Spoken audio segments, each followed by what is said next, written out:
তো বন্ধুরা, রান্না করছি ডিম অমলেট। রাত্রিরে খাওয়ার জন্য ডিম অমলেট করব, আর করব বেগুন ভাজা। তো ডিমটা আগে প্রথমে ভেজে নিচ্ছি, 2-3টে ডিম ভেজে নিয়ে আগে, তারপরেতে বেগুন ভাজবো, তারপরেতে রান্না করব কপি দিয়ে আলু দিয়ে ভাজা করব আর রুটি করব।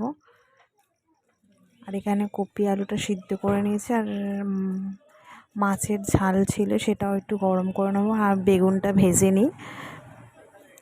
আর দুপুরের মাছ ছিল, সেই মাছটাই গরম করে নিচ্ছে, আর বেগুনগুলো ভেজে নিই, তারপরে রুটিটা করব।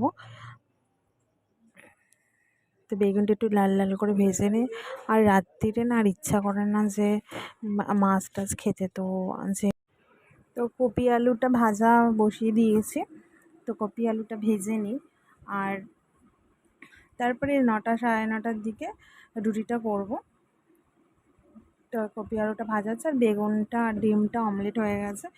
আর এখানে রেখে নিলাম, ঢেলে নিয়েছি আলাদা করে। আর এখানে মাছটা একটু গরম করে নিচ্ছি।